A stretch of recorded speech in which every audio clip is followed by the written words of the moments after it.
Diagnostics is the fastest growing service industries in India, and of course 65% of them are constituted by the pathological laboratories, and it's a sad truth, but you have to believe it.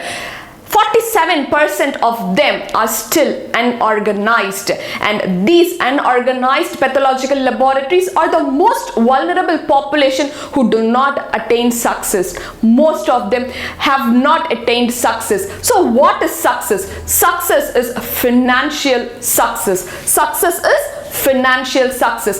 This video, particularly all of you who are owning a pathological laboratory, or if you want to start a pathological laboratory, you must see these videos in which we are going to explain 4 important things which will make you financially successful in starting and running a pathological laboratory. I am Dr. Lalita Sendil, your diagnostic expert, and come, let's go and see this video. The first point you have to note and you have to follow in your organization is the organizational characteristic. Your organization must have a specific character. The first one, it can be a condition specific. The most important example, the corporate diagnostic center I would like to mention here is the Thyrocare laboratories.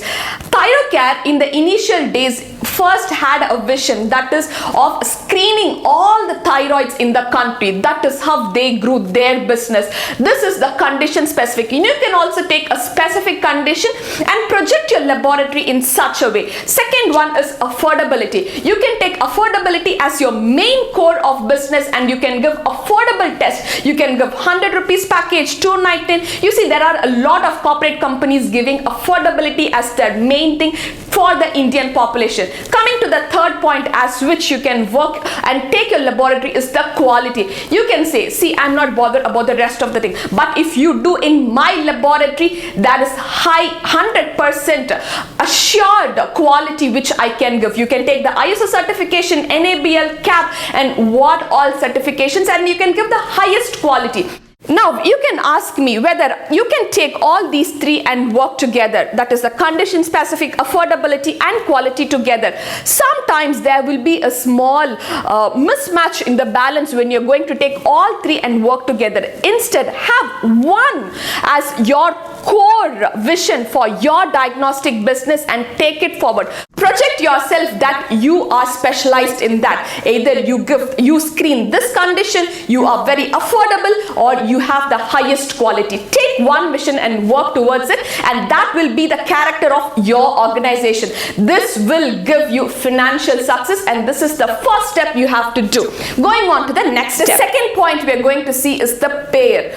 Who is the payer? Only when a patient or a customer comes and does a test and pays you, then you are going to get money for your setup. So this payer is important. 50% of the population now anywhere in the world are dependent on reimbursements or insurance policies. For example, a patient comes, he do some test, and he can go and submit that bill to his office and he can get reimbursement. That is the first thing the patient would prefer. Second thing, you have to get yourselves connected with all the insurance companies, TPAs, and have a strong structure for that. Of course, it is a credit-based business, but definitely you would get lump sum amounts when you're going to get the payment. So this way 50% of the population comes and give blood test because they didn't shell out any money from their pocket. Even if they're going to spend some money, they're going to get the reimbursement from their office. So your organization has to be structured in such a way that you have strong reimbursement policies. Second thing, that is for the 50% of the population. What about the next 50% of the population who do not come into this segment of reimbursement, or they're going to have any policies or insurance tie-ups? In that 50% of population, you can give discounts to your people who will not come when they have discounts. You can give 20% discount, 30% discount, and this is where you attract more people for your center. And this has to be formed as a policy for your organization. Not just giving randomly discount is not going to work out. You need to also have discount policies for your organization. So in the payer, we have seen 2 main important things you have to do for your organization.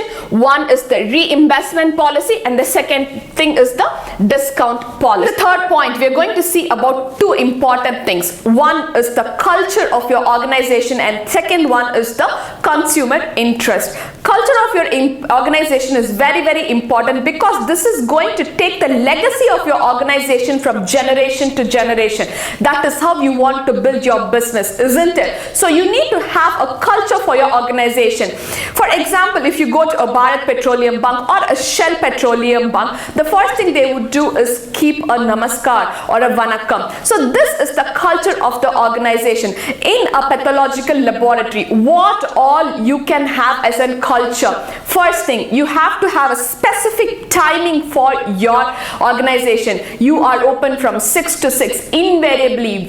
Whatever the reason is, your organization has to be open in that timing. Second thing, greeting the patient, customer centric. Your organization has to be customer centric. You have to greet them in a very pleasing thing, and you have to give them all the information regarding the test. This is the second point. And the third point is the report dispatch. Whatever is the matter, at 5 p.m. the reports will be dispatched to my patient. These are the simple things which you can form as a culture for your organization. Coming to the second point in this is the consumer interest. This can be divided into a B2B and a B2C. If you're going to concentrate on a B2B business, if you are going to stay, if your diagnostic center is in a metropolitan city, then you can have a lot of B2B corporate businesses. For example, if you're going to target a particular type of manufacturing industries, then other than the blood and urine test, your organization must be also able to do certain eye test which is needed or mandatory for the manufacturing unit. In that way, you have to know what is your consumer interest and work according to that. The second thing, if you're going to have a consumer interest, is the B2C population. That is the direct walk-in customers, people who are going to live in that area. If there are, high rate of cancer in that area or diabetes, your organization has to be structured in such a way that you cater to their specific needs. You can take cancer as your main core, or you can take diabetes as your main core, and which is more prevalent in your area, and you can give all the subsidiaries, or you can create camps specific for the cancer screening or the diabetes screening. When you're going to follow the culture and the consumer interest, invariably people will have trust in your organization, and that is how you're going to retain the customers for your organization, and invariably you're going to get the financial success. Coming to the fourth most important thing for attaining the financial success is the social factors. In social factors, the first thing you have to know in what type of society your organization is. Suppose you're setting up a laboratory where all the affluent people are there. They don't worry much about the affordability. They care about the quality. Your organization in that case has to be structured in such a way that you cater to their specific needs like quality and the customer service. Suppose your organization is in a place where the low and the middle income people are there, then the affordability comes in the forefront. So you have to structure your organization so that their specific needs are met too. That is the affordability. So social factors plays an important role. Second thing in the social factors which I would like to specifically say is you have to travel with the society. You have to travel with the government policies, whatever they are going to implement. The best example is the COVID period. For in laboratory, if you hadn't done the RT-PCR, if you weren't following the trend of the COVID, then you wouldn't have gained anything. But whichever laboratory were ready to implement the RT-PCR in their laboratory, they had an enormous financial success.